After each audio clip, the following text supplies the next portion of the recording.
जरा सोच के देखो, एक दिन तुम उठो और तुमको अचानक पता चलता है कि दुनिया में 100 साल बीत चुके हैं। तो आज मैं ऐसी ही पिक्चर के बारे में बात करने वाला हूँ जिसमें एक आदमी 100 साल के बाद जाता है। कहानी की शुरुआत में हमें हर्शलर और शेरा नाम के जवान यहूदी जोड़े को देखते हैं जो यूरोप से अपनी जान बचाकर साल 1919 में अमेरिका भाग आए थे। उन दोनों की ये दिल्ली तमन्ना थी कि वो खुद की कब्र खरीदने लायक पैसे जोड़ सके। सोच सकते हो ऐसी ख्वाहिश थी उनकी। हर्षल अचार की फैक्ट्री में नौकरी करने लगा है जहाँ उसे 10 चूहे मारने पर 1 सेंट मिलता था। उन दोनों ने दिन रात मेहनत की और साथ साथ 2 कब्र खरीद ही ली ताकि वो दोनों मरने के बाद भी एक साथ रह सके। जल्द ही सारा प्रेग्नेंट हो गई। फिर एक दिन उनकी जिंदगी हमेशा के लिए बदल गई। उस दिन हर्षल गलती से अचार के डिब्बे में गिर गया और उधर सरकार ने बढ़ती बीमारियों को देखकर उस फैक्ट्री को ही बंद कर दिया। उन सभी डब्बों को ढक दिया गया और इसी तरह हर्षल अगले 100 साल के लिए इसी डब्बे में कैद हो गया। धीरे धीरे समय बीतता रहा मगर कोई भी हर्षल को ढूंढने के लिए नहीं आया। आखिरकार 100 साल बाद 2 लड़के वहाँ पर आ पहुँचते हैं और अचानक से उनका ड्रोन उस डब्बे के ढक्कन से टकरा गया। जैसे ही उन्होंने ढक्कन हटाया तो अचानक हर्षल बाहर निकला और उसको देखकर उनके होश ही उड़ गए। हैरानी की बात तो ये थी 2 साल के बाद भी हर्षल जिंदा था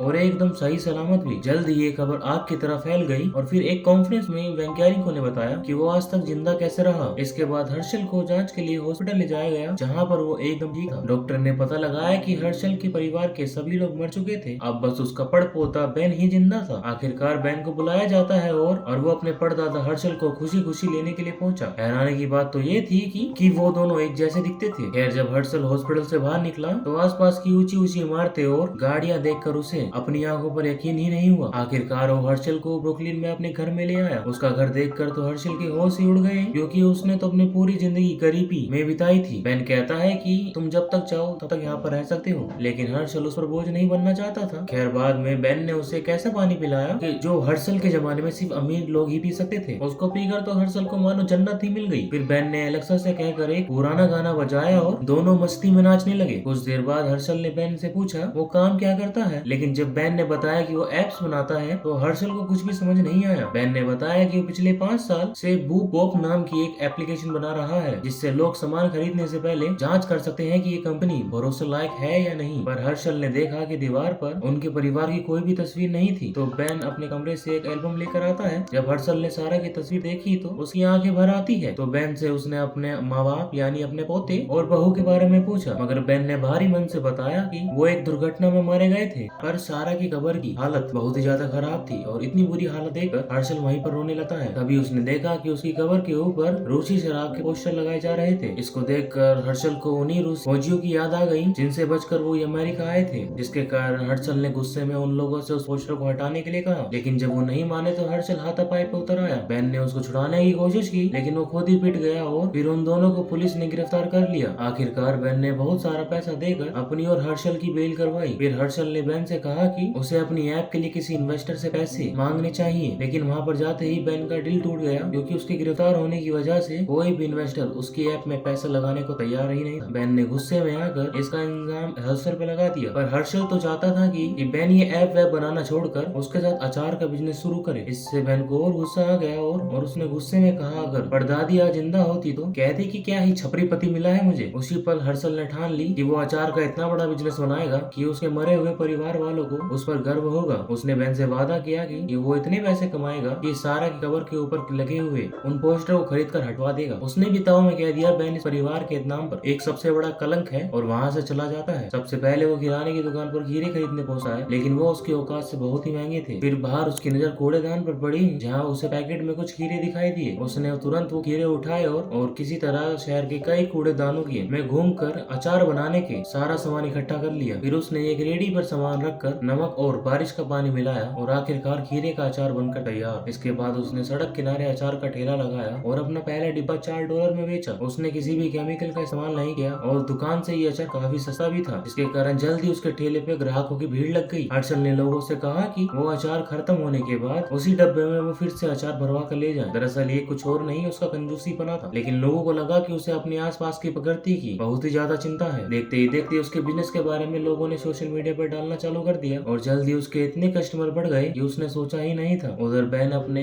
ऐप के काम पे आगे नहीं बढ़ पा रहा था और जब उसे हर्षल के नए बिजनेस की खबर मिली तो वो कुछ ज्यादा ही जल उठा। तो एक दिन उसने हेल्थ डिपार्टमेंट में फोन करके शिकायत कर दी कि हर्षल अपना अचार कूड़ेदान से उठाए सामान से बनाता है। फिर अगले ही दिन हेल्थ डिपार्टमेंट ने उसका ठेला बंद कर दिया और उसको $12,000 का जुर्माना भरना पड़ा। अब उसके पास कुछ भी नहीं बचा था। तभी उसके 2 ग्राहकों ने उसे सलाह दी कि उसको कुछ इंटर्न्स काम पे रख लेने चाहिए, उन्हें पैसे भी नहीं देने पड़ेंगे और काम भी हो जाएगा। और इसके कारण हर्षल की उम्मीद फिर से जाग उठी है। हालांकि उसको लगता है कि ये तो गुलामी जैसा सा काम है कि काम भी पूरा करवा रहे हैं और पैसा भी नहीं दे रहे हैं, लेकिन फिर भी बिजनेस चलाने के चक्कर में उसने कुछ इंटर्न्स को काम पर रख लिया। जल्दी वो हेल्थ डिपार्टमेंट के नियमों के मुताबिक अचार बनाने लगे और हेल्थ डिपार्टमेंट ने उसके बिजनेस को हरी झंडी दे दी। फिर अपने इंटर्न्स की मदद से हर्षल ने अपना बिजनेस फिर से खड़ा किया और आखिरकार उसके पास पोस्टर खरीदने लायक पैसे इकट्ठे हो गए। उधर बैन को पता चला जिस इन्वेस्टर के पास वो गया था अब वो हर्षल के बिजनेस में पैसा डालना चाहते हैं। तभी हर्षल उस पोस्टर को लेकर अपनी जीत का जश्न मनाने घर पर आ पहुंचता है। हर्षल बैन की मदद करना चाहता था क्योंकि आखिरकार वही तो एक दूसरे के सगे हैं, लेकिन बैन को उससे कोई भी वास्ता नहीं रखना था। तभी बातों बातों में हर्षल ने कह दिया कि पोलैंड के लोग तो बेवकूफ होते हैं। तभी ये सब सुनकर बैन को एक और खुराफात सोची। उसने हर्षल को ट्विटर अकाउंट बनाने की सलाह दी और उस रात हर्षल ने धड़ाधड़ धर्म, औरतों और शादी जैसे मुद्दों पर अपनी साल 1900 वाली पुरानी सोच के ट्वीट डाल दिए। इससे नाराज होकर कई लोग अगले दिन उसके बिजनेस का बहिष्कार करने लगे और तो और उसके इंटर्न्स भी उसके खिलाफ हो गए थे। लेकिन उसके बाद भी हर्षल अपनी सोच पर कायम रहा और कुछ ही दिनों में पुरानी सोच वाले लोगों ने उसे अपना हीरो बना लिया। फिर एक दिन उसे कॉलेज प्रोफेसर के साथ एक डिबेट में बुलाया जाता है। तभी बैन ने भीड़ में छिपकर हर्षल से क्रिश्चियन धर्म के बारे में इस पे हर्षल बेधड़क कहने लगा कि वर्जिन मैरी ने तो ईसाई धर्म में अपने फायदे के लिए बनाया था क्योंकि वो अपने नाजायज रिश्ते को छुपाना चाहती थी। और